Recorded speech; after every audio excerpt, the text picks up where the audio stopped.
Hello and a warm welcome to this month's edition of Telco Talk. I'm Natasha Jacobs. The West Africa Cable System, or WACS, was officially launched during a ceremony in the Western Cape last week. This high-speed fibre optic submarine cable system spans the entire west coast of Africa from Cape Town to London, linking to 12 African countries along the way. What does WACS mean for the continent, and what are telcos doing to ensure that they are taking advantage of what it has to offer? That's the big question on today's show, and joining me to give us their views are Angus Hay, Chief Technology Officer at Neotel, Edwin Thompson, General Manager for Infrastructure and Technology at MTN Business, and Pranesh Pariyachi, Chief Technology Officer at Internet Solutions. Before we get into the thick of things though, ABN's Thomas Maria attended the WACS launch and filed this report. Africa's highest capacity fibre optic cable went live in the small fishing village of Azefontein, 80 kilometers north of Cape Town last week. With a design capacity of 5.12 terabytes per second, the 17,200 kilometer submarine cable system will give Africa the critical infrastructure needed to accompany the continent's projected economic growth. But what does WACS mean for South Africa? And what do consumers and businesses want from it? Basically two key issues. Consumers are looking for faster download speeds and they are looking for more capacity. And business are looking for critical applications. They are looking for diversity, robustness, a network that is always on. Now, what WACS basically does when it comes into the country, for Telkom, this is the fourth fibre optic cable system that we will land. So it is not the first fibre optic for the country, but WACS, together with our SAT3 capacities as well as the safe cable as well as the easy cable, will basically give us the ability to operate these facilities out of 3 completely diverse submarine cable stations out of South Africa, and it will also give us the ability to have high capacity on 3 completely diverse routes to Europe. The $650 million cable system is expected to eventually lower the cost of broadband access. And although only 10% of the cable's design capacity is being utilized, the additional 500 gigabytes per second will effectively double South Africa's existing capacity. What it really delivers is more bandwidth. What we need in South Africa is broadband. So we're not talking about necessarily dropping substantial drop in individual prices to the individual consumer instantaneously. What it means is that consumers are typically getting a lot more bandwidth. They're getting much higher caps, they're getting uncapped services, and they're getting much more bandwidth, much more value for their money. And over time we've seen drops in those prices too. So it all adds up to a continuous improvement in the value for individual customers. The arrival of WACS will help address technological shortfalls experienced by many African countries, and the expectations are that economic growth will be a natural extension of broadband access. We need to look at it from a larger economic standpoint. For example, a country like Ghana is now one of the fastest growing economies in the world. We're now going into like a middle income economy. Now what happens is, as the economy opens up for growth and development, comes the need for infrastructure. Now with WACS, it gives us enough capability to create the right kind of bandwidth to support the kind of growth that we'll see in that economy, in terms of providing more data-intensive applications to support the growth in sectors like oil and gas, like agriculture and other areas. So I think for us, especially if you look at the Western Africa, we see it as more as a tool to drive economic growth. For too long, Africa has been considered the pedestrian on the world's information superhighway. But with WACS here, Africa's position on the global information playing field is bound to improve. Thomas Marie for CNBC Africa, Cape Town. Well, gentlemen, WACS is here and it's ready to go. Angus, I'm going to start with you. WACS landed in Azefontein in April last year, and it was launched last week. Why did it take 12 months between landing and launching? It's a very big project. You heard that it's a $650 million project. That's about the right sort of timescale. We actually signed the original agreement for WACS in April 2009. So it's really taken us 4 years to get to the point of launch. That's not unusual for a cable this big. It's a 14,700 kilometer long cable.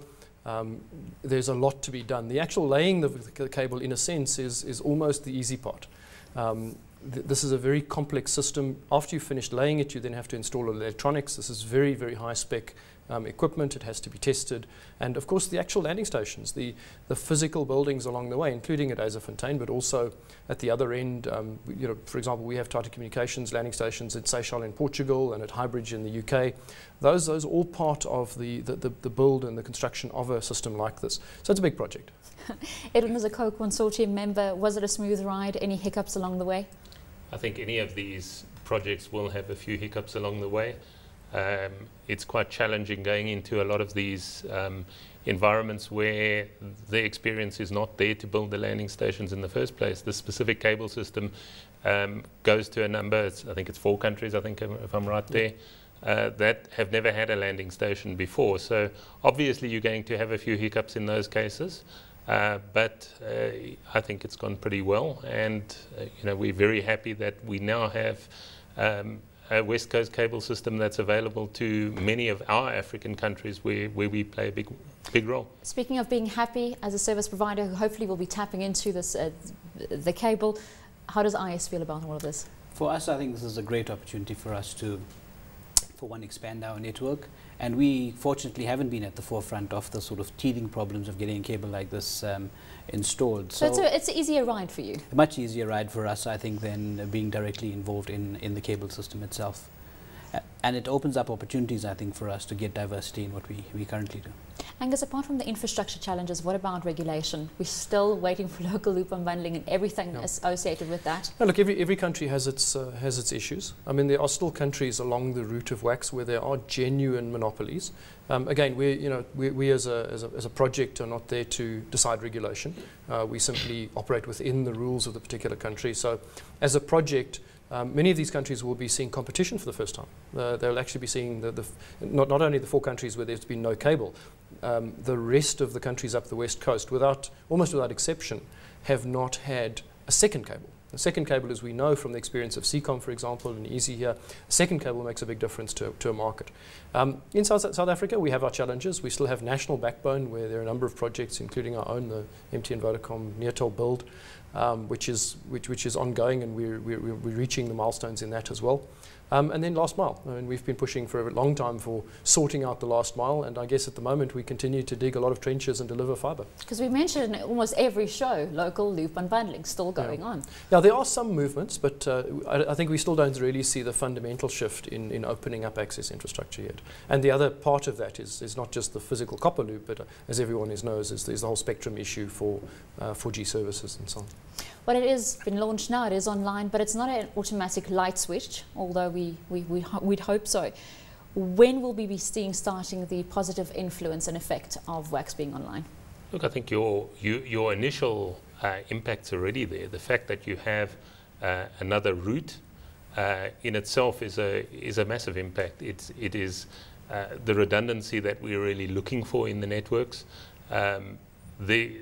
We're talking here very, very big capacities, and giving the subscriber that ability to access that capacity more freely is there already. Speaking of accessibility, I mentioned that you're a non-consortium member as opposed to Neotel and MTN joining us today. How do non-consortium members get involved, and how is IS going to get involved to tap into the system? So what we did is we kind of invested behind one of the primary investors in the cable itself, and fortunately it's an open access cable, so we do get access to the cable landing station and those types of things. It's been an interesting road for us because it's our first entry into a cable landing station, so lots of lessons I think we've learned along the way on this, but really an interesting time for us. Angus, we discussed this before we went to air about pricing. Yes. But we have to mention it. Are we going to see some competitive pricing models come out of this? Better rates, better offerings at lower prices? Yeah. Look, I think where the confusion arises over pricing is the component of international.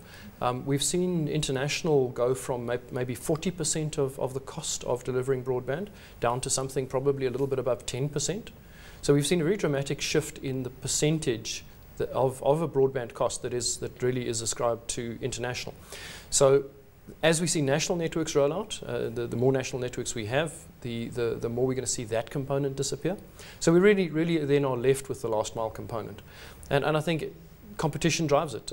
There's no doubt that the competition is really what drives the pricing. We have seen changes. I think there's been a sort of sense that people can't really see where the changes have come. But I think we saw on the back of the previous cables that have landed, we saw the reduction in broadband pricing. We've seen particularly the move towards uncapped DSL services. We've seen shifts in all of the broadband pricing. The wireless pricing as well has shifted dramatically on a per unit basis. So definitely there have been changes, and this will continue to drive those changes. But perhaps the important thing is that it's not just driving price. It's driving availability and redundancy, and actually bringing South Africa into, if you like, the highly connected world.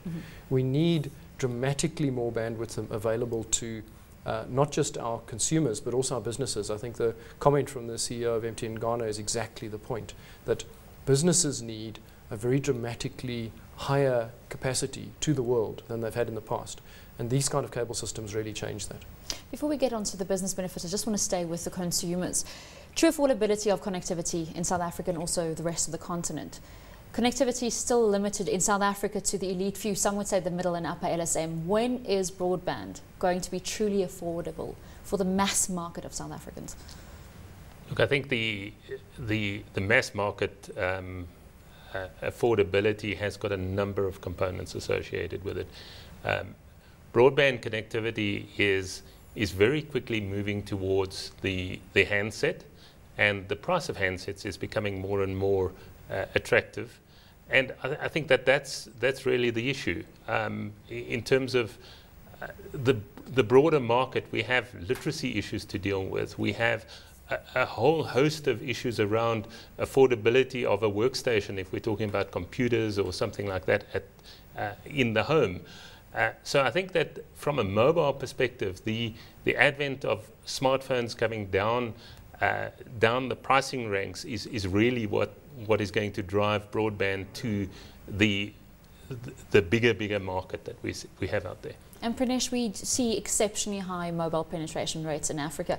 I had an interview with Ericsson the other day, and we were talking about the role of technology in uplifting education in Africa, especially to reach the Millennium Development Goals.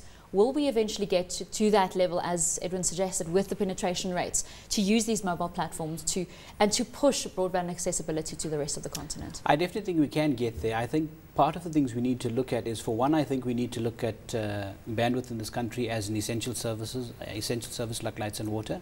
Once we start to get that, I think we need to move away from the fact that from a government-based initiative that we just look at the normal sort of high GDP areas that we get bandwidth into, and start to look into the rural areas. And I think the other factor that we need to consider is we still largely across the African continent live in a community-based environment. So we don't need personal broadband, we need broadband to areas where we can get these sort of educational systems out there. But I definitely think WACS gives us that ability to get that sort of content, the high sort of HD streaming content through to the country, and that's how we get it out there.